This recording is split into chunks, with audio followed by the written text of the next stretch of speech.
गुणातीतो अक्षरं ब्रह्म भगवान् पुरुषोत्तमः जनो जानन्निदं सत्यं मुच्यते भवबन्धनात्। श्री स्वामीनारायण भगवान की जय, अक्षर पुरुषोत्तम महाराज की जय, राधा कृष्ण देव की जय, सियावर रामचंद्र भगवान की जय, प्रमुख स्वामी महाराज की जय। My heartiest namaskar, good afternoon, and Jai Swaminarayan to all the guests, delegates present at the Raj Medicon today. I especially thank the administrators of this conference for inviting me to be a part of this conference. And the topic given to me for today's talk is ethics and professionalism.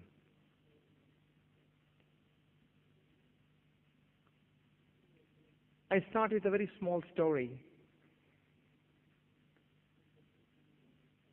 Once upon a time, 3 monkeys were sitting on a coconut tree and they were discussing things as they were said today. Said one to the other, "Hey, listen you two.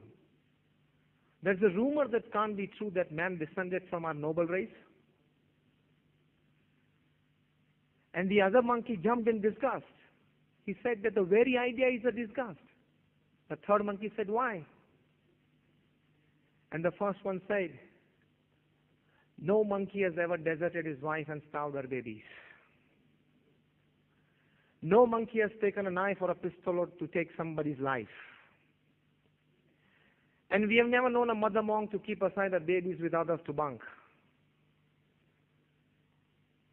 A long list of such unethical things in life, and then said, "Brother, men might have descended from somewhere we don't know, but not from our noble race."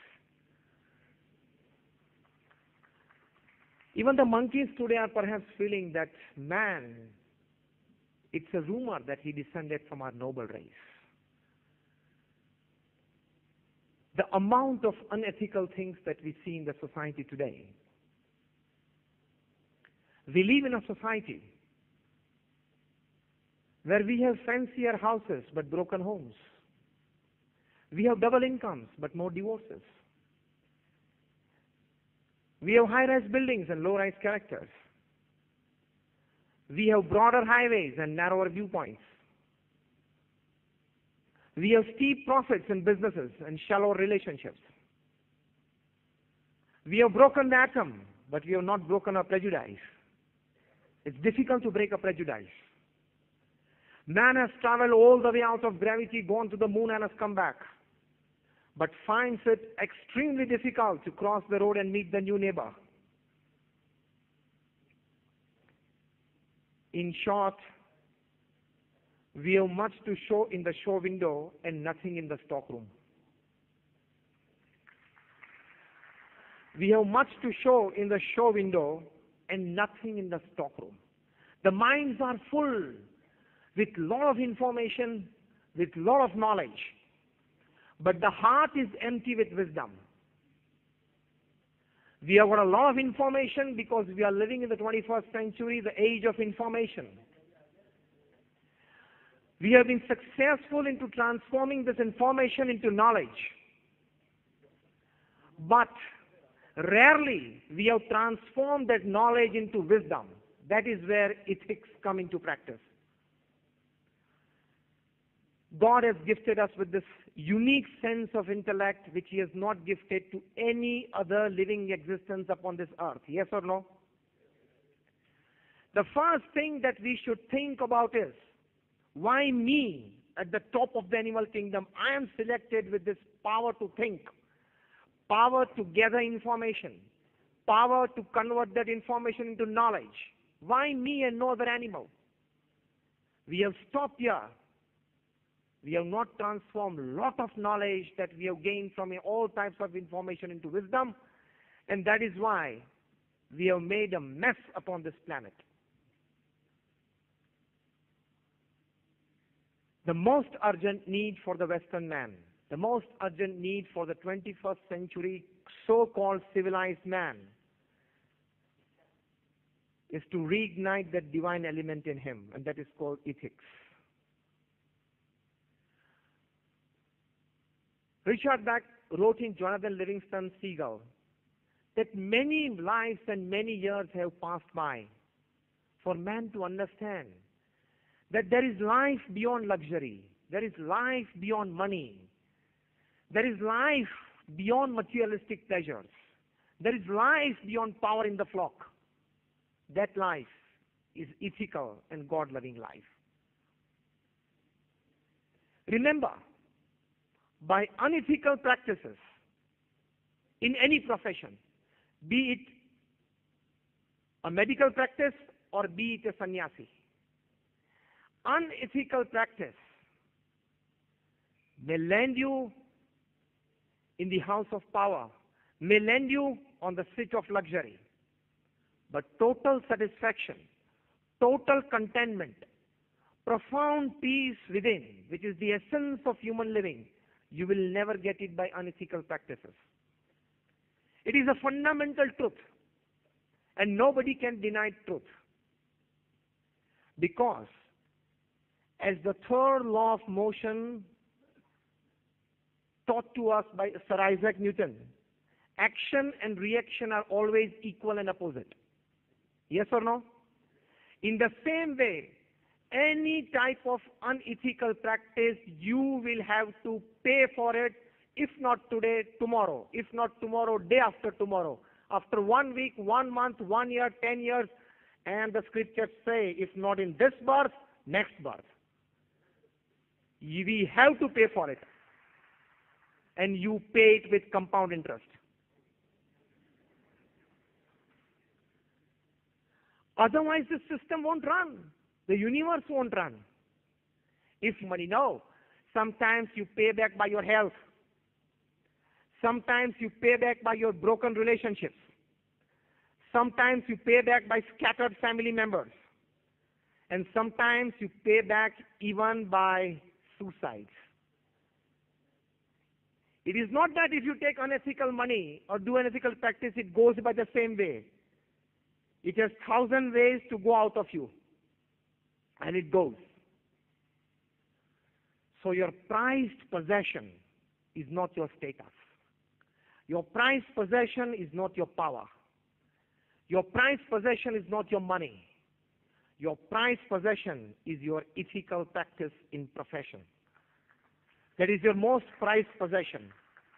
If you can hold your head high in the presence of thousands of people, and if you can go to bed at night with a clear conscience, I have not hurt anybody today, I have not done anything unethical today, then no pillow is as soft as a clear conscience. That is the biggest achievement of human life.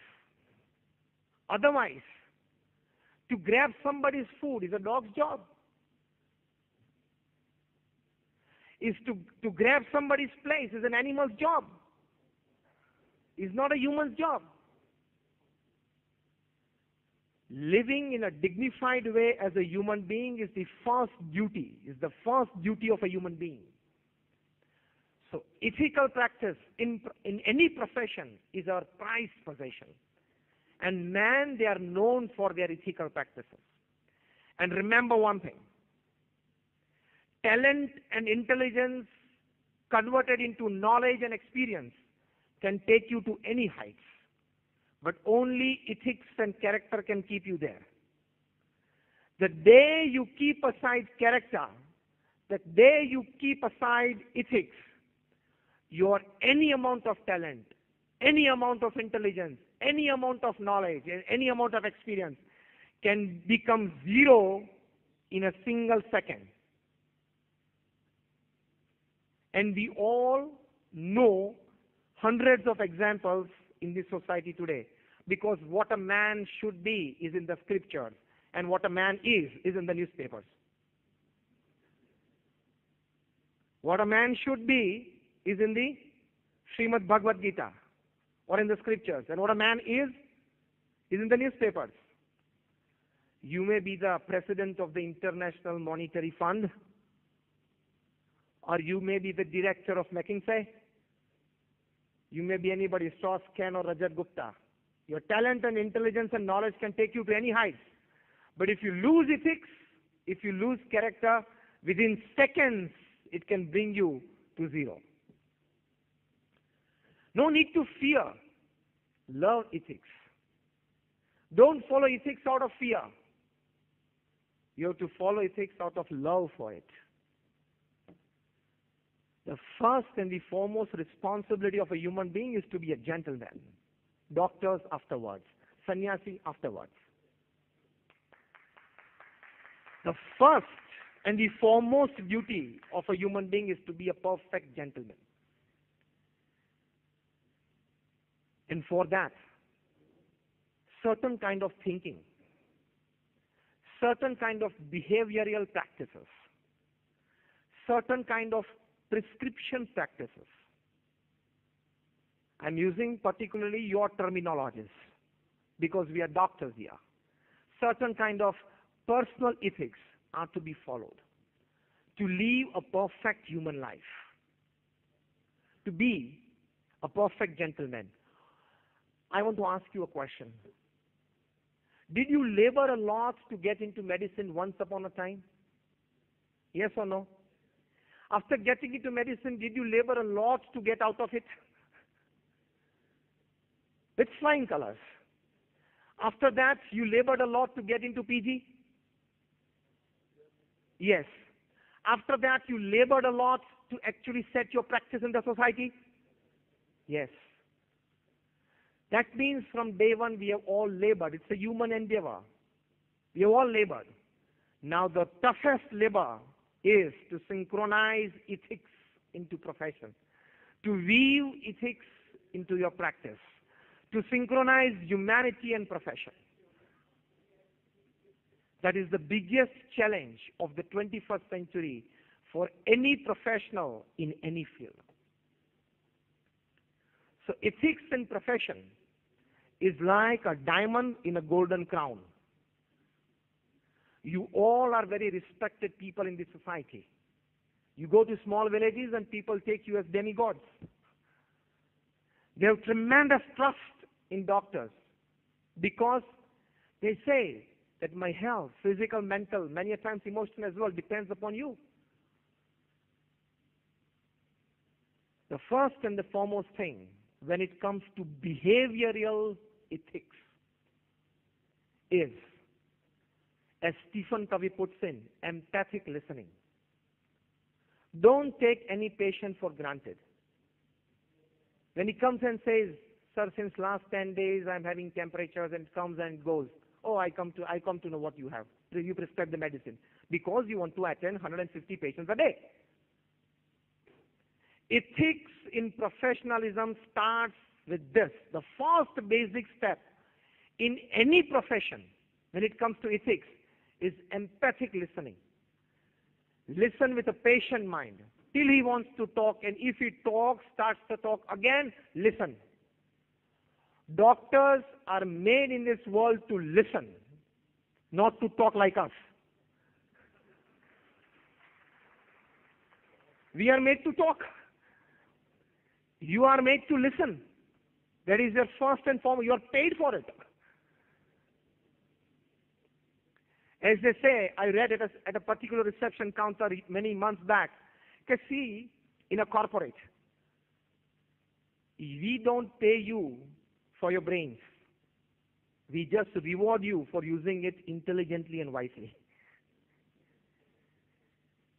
In the same way, doctors, they are highly regarded. Not just highly regarded, I use the word, they are seen as demigods by common man. So your first job, first step in ethical practice is patient listening. Empathic listening. How many of you have read Stephen Covey, 7 Habits of Highly Effective People? Just raise your hand. Quite few of you. I think, Jitendra, you need to have a seminar on this. Empathic listening is, in one line I want to tell you, Don't listen to answer.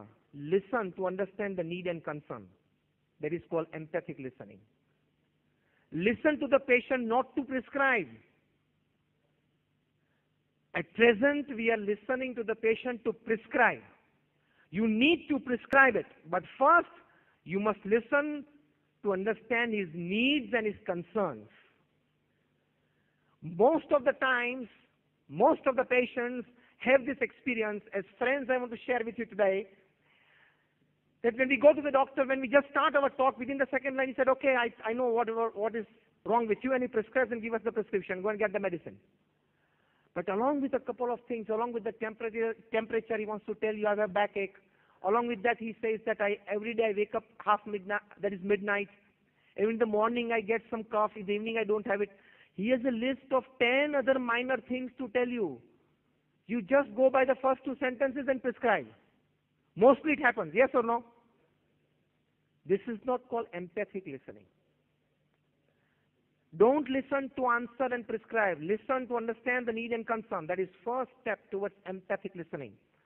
So diagnose well before you prescribe. These are the words used by Stephen Covey in 7 Habits as well.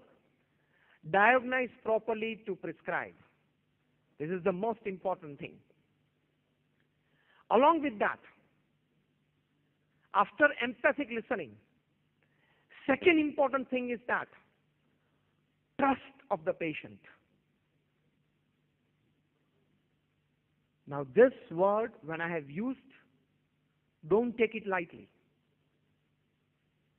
It is the essence of all your progress. From materialistic progress to your emotional satisfaction. The trust of the patient is most important. You might have heard the name of Warren Buffett. He's one of the richest, rather the richest investor in the world today, with investments of more than $100 billion. He has 63 companies under his flagship company, Berkshire Hathaway. You might be surprised that he writes only one letter to the 63 CEOs of these companies. He never meets them. He never attends those meetings, and no personal phone calls. Just one letter every year. And that letter contains only one sentence. And this is how he's running his empire. Can you believe that more than $150 billion empire can run on only such occasional writings? Forget meetings, forget board meetings, forget AGMs, forget personal callings to CEOs and MDs. Only one letter every year, and that too only one sentence. In the last letter, that is in the year 2011, he wrote to the 63 CEOs of his companies just one sentence. Take care of all the money that you invest, because it is not yours, it is shareholders' money. Warren Buffett. The entire empire runs on ethics, on ethical practices. He wrote, rule number 1, don't lose shareholders' money. Rule number 2, don't forget rule number 1. In the same way, let me share in a converted language. Rule 1, doctors, don't lose patients' trust. Rule 2, don't forget rule number 1. Never lose your patient's trust. That is the most important ethical practice. So first is empathic listening. Second is apply all your brains, your resources, your know-how, your experience to uphold the rich tradition of ethical practice by gaining full trust of the patient. Let the farmers work at their place. Let the pharmacies, that is the medical shops, work at their place. Let the laboratories work at their place. Did you understand what I want to say? Let them work at their place. We need lesser concern to get connected with them. That is the most important thing. I am not sharing my opinion. I am today a common man of the society. What was in the heart of millions of laymen in the society, I'm sharing with you. Let the pharmaceuticals work in their way. Let the laboratories work in their way. Let the X-ray machines work in their way. Let the medical shops work in their way. We should not get connected with anybody. That is total ethical practice. And as I said, be clear what you want exactly at the end of your life. At the end of the day, at the end of your professional career, and at the end of your life. Be very clear. What do you exactly want? Somebody from the first row? What do you exactly want at the end of the day, at the end of your professional career, and at the end of your life? Peace, peace. Any other word? Super peace, peace, satisfaction, contentment. Recently, see, शांति से मरना, वही बात कर रहा हूँ. तो इनएथिकल practice क्या शांति लाएगी? हाँ, शांति से जीना, वही बात है. तो इनएथिकल प्रैक्टिस लाएगी? हाँ, वही. These are the common answers. In one or the other way, it means the same: satisfaction and peace. Recently, Times of India, they conducted a survey in more than 10 cities of India. In the age group of 17 to 55, more than about 500,000 people were surveyed across states, across culture, across languages. They were asked one fundamental basic question: what by you is the definition of happiness? You would be surprised that more than 73% of males and more than 81% of females, they said emotional contentment is the happiness according to us. That means everybody believes this. Immediately the second question was posed to these people. That for this peace or this happiness that you are defining now, or you are agreeing with us, what do you need? Or are you dependent upon somebody? You would be surprised that out of the total people surveyed, more than 78% they replied that for this kind of emotional contentment, you are